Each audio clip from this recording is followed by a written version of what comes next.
प्रस्तावावर मी बोलण्यासाठी उभा आहे अध्यक्ष महोदय। खरं म्हणजे हा प्रस्ताव जो आहे तो प्रस्ताव देखील विस्कळीत आहे।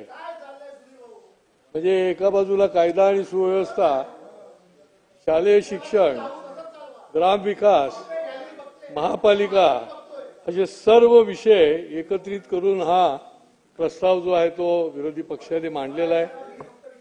अध्यक्ष महोदय, खरं म्हणजे शासनाची ही भूमिका आहे की महाराष्ट्र आता थांबणार नाही आणि कोणी थांबू शकणार पण नाही।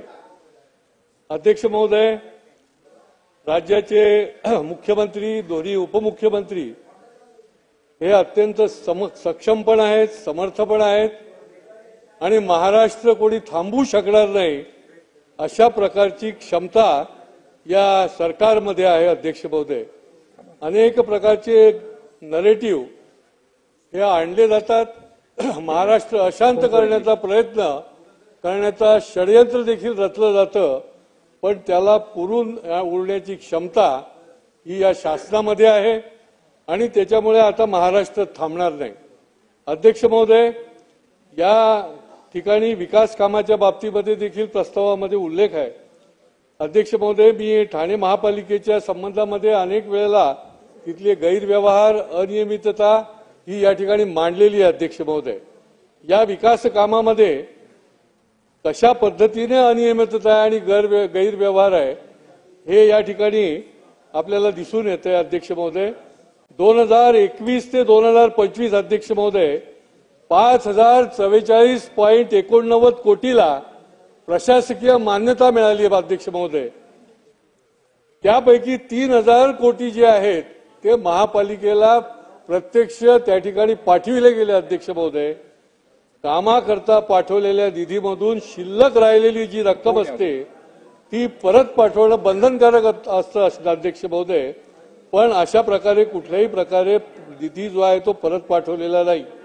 अध्यक्ष महोदय, या निधीचा उपयोग जो आहे, खरं म्हणजे आमच्या तत्कालीन मुख्यमंत्री माननीय एकनाथ शिंदे साहेबांनी ठाण्याच्या विकासाकरता, ठाण्याच्या भल्याकरता एवढा करोडो रुपयाचा निधी जो आहे तो त्या ठिकाणी नगर विकासच्या माध्यमातून पाठवला, परंतु या ठिकाणच्या अधिकाऱ्यांनी कशा पद्धतीने त्या ठिकाणी त्या निधीचा गैरवापर केला हे याच्यावरनं दिसतंय। अध्यक्ष महोदय, की आलेला निधी जो आहे तो उरला तो परत पाठवला नाही आणि ठेकेदार धार्जिण धोरण अवलंबून ठेकेदार आणि अधिकारी यांनी लूट की छूट या महापालिकेमध्ये केली। अध्यक्ष महोदय, आणि त्याच्यामुळे या ठिकाणी 600 कोटी रुपये रस्त्याच्या कामासाठी UTWच्या साठी वापरले गेले, परंतु याच्यामध्ये कधी रेट जास्तीचा वापरला, कधी कालावधी जो आहे, खरा कालावधी जो आहे तो 10 वर्षाचा ठेवायला पाहिजे तर हा कालावधी कमी केला आणि एक प्रकारे हे ठेकेदार धार्जिण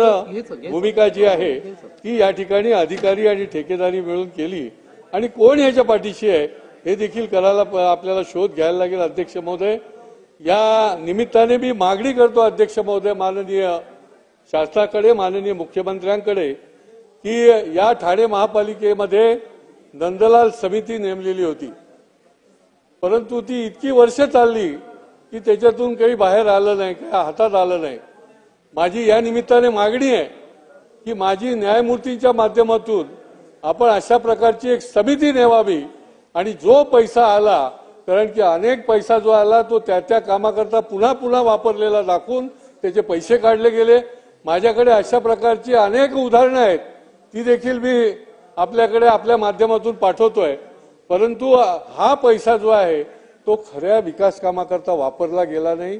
हे ठाणेकरांचं दुःख आहे, दुर्दैव आहे आणि संताप आहे। अध्यक्ष महोदय, आणि त्याच्यामुळे या पैचा हिशोब लागला पाहिजे आणि ह्याच्याकरता माजी न्यायमूर्तींच्या माध्यमातून याची सखोल तपासणी व्हावी अशा प्रकारची मागणी मी करतोय आणि या निमित्ताने उत्तरामध्ये आपल्याला आपण या संबंधी निश्चितपणे आपली भूमिका मांडावी। अध्यक्ष महोदय, अनधिकृत बांधकामाच्या बाबत तर अनेक वेळेला या सभागृहामध्ये बोलणं झालं की ठाणे जिल्ह्यातच काय, ठाणे महानगरपालिकेमध्ये देखील आज देखील माझ्याकडे ही फाईल आहे की आता ऑन गोईंग कामं चालली आहेत। अध्यक्ष महोदय, आणि त्या ठिकाणी 3-3 वेळा म्हणजे NG रिजन्सी जवळ कांदळवनाची मोठी कत्तल चालू आहे, त्या ठिकाणी गोडाऊन बांधली जात आहेत, त्या ठिकाणी रूम बांधले जात आहेत अध्यक्ष महोदय बेकायदेशीरपणे भरणी केली जाते आणि त्याच्या संबंधीमध्ये फोटो सकट संबंधित सहाय्यक आयुक्त असतील किंवा अतिक्रमण विभाग असेल त्यांना वारंवार दिल्यानंतर देखील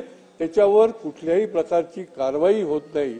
हा खरा संतापजनक प्रकार आहे अध्यक्ष महोदय। बाळकुंग पाडा नंबर 3 असेल, बाळकुंग पाडा नंबर 1 असेल, 4-4, 5-5 पत्र तिथल्या लोकांनी दिली आहेत, परंतु त्याच्यावर काही कारवाई नाही।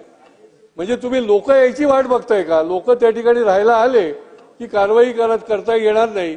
आणि म्हणून माझी या निमित्ताने मागणी आहे अध्यक्ष महोदय की ही एक जी मोडस ऑपरेंडी डेव्हलप झालेली आहे ही थातूर मातूर कारवाई करायची, काही दिवसानंतर पुन्हा बांधकाम सुरू करायचं। अध्यक्ष महोदय, या महापालिकेतल्या अधिकाऱ्यांना की जे जबाबदार अधिकारी आहेत त्यांना माननीय हायकोर्टाने देखील दंडात्मक कारवाई केलेली आहे। अध्यक्ष महोदय, 50,000 रुपयाचा दंड 3 वेळा ठोठवला आहे।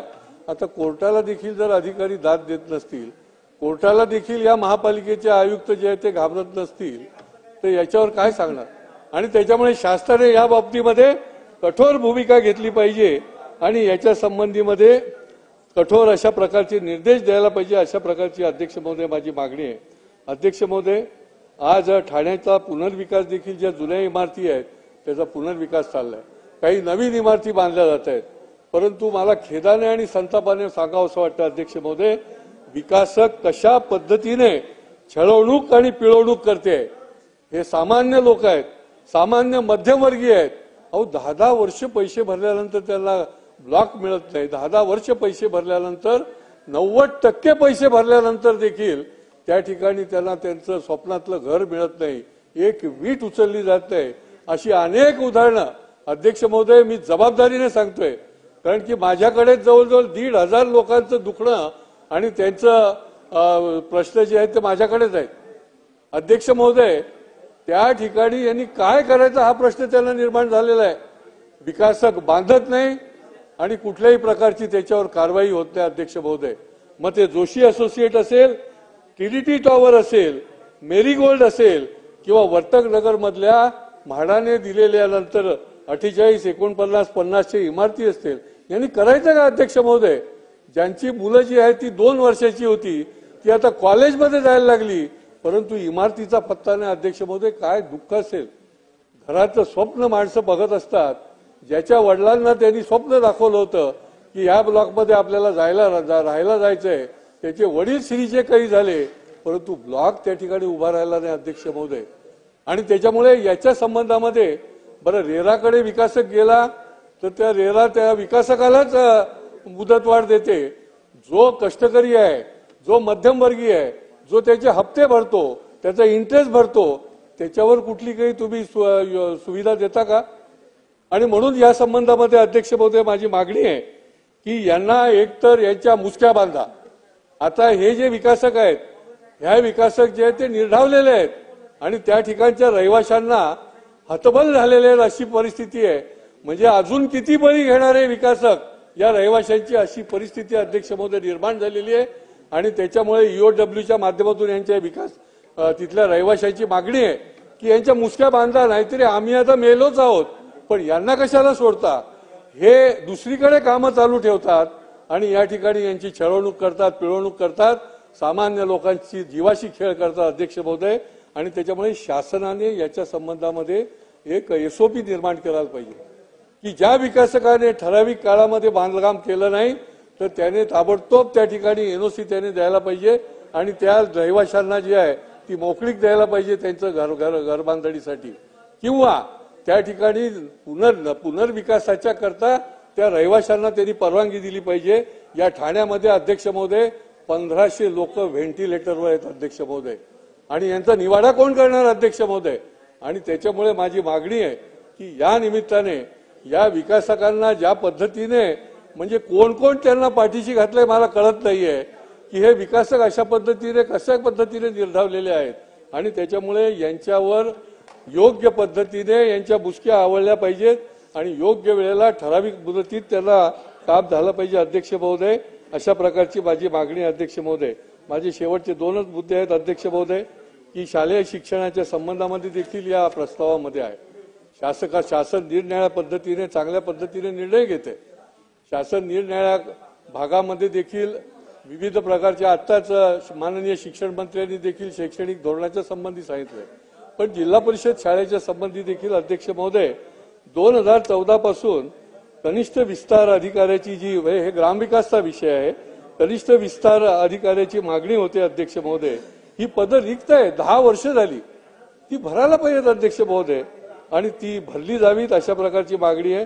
वर्ग 2 व वर्ग 3 ही पदे देखील अनेक जिल्हा परिषदमध्ये महाराष्ट्रामधल्या ती भरलेली नाहीत। पात्र असून देखील ही लोक 10-10 वर्ष अध्यक्ष महोदय पदोन्नतीपासून वंचित आहेत आणि ती देखील पदं जी भरली पाहिजेत अध्यक्ष महोदय।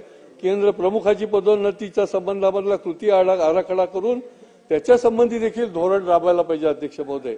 आश्वासित प्रगती योजना लागू होत नसल्याने निवड श्रेणी सरसकट 24 वर्षांनी दिली जावी अशा प्रकारची देखील यांची मागणी आहे अध्यक्ष महोदय। वस्ती शाळेचा प्रश्न तर गंभीर आहे अध्यक्ष महोदय। मला आठवतंय की 2001 मध्ये गाव वाडी तिथे वस्ती शाळा अशा प्रकारची भूमिका त्यावेळेला शासनाने घेतली होती अध्यक्ष महोदय आणि 1000 रुपये मानधनावर जवळजवळ 8,500 स्वयंसेवक त्या ठिकाणी नेमलेले होते। 2014 मध्ये त्यांना नियमित शिक्षक म्हणून देखील नेमणूक केली अध्यक्ष महोदय, परंतु त्यांना वरिष्ठ वेतन श्रेणीचा लाभ अजून दिलेला नाही। त्यांची पूर्वसेवा गृहीत धरावी अशा प्रकारची या ठिकाणी अध्यक्ष महोदय मी मागणी करतो। शासकीय शाळांमध्ये जशी गळती देखील बंद झाली पाहिजे तशी त्या ठिकाणची दुरुस्ती देखील झाली पाहिजे अध्यक्ष महोदय। त्या ठिकाणची शौचालय असेल, त्या ठिकाणची दुरुस्ती असेल, याच्याकरता देखील या संबंधामध्ये ग्रामविकास विभागाने लक्ष देण्याची गरज आहे अध्यक्ष महोदय। ठाण्यामध्ये तर पोलीस वसाहती मोठ्या प्रमाणात अध्यक्ष महोदय आणि या वसाहतीमध्ये आमच्याच प्रयत्नाने आम्ही जवळजवळ 37 कोटी रुपये या वसाहतींची देखभाल दुरुस्ती त्याची सर्व प्रकारची रिपेअरिंगचं काम याच्याकरता त्या ठिकाणी निधी मंजूर केला।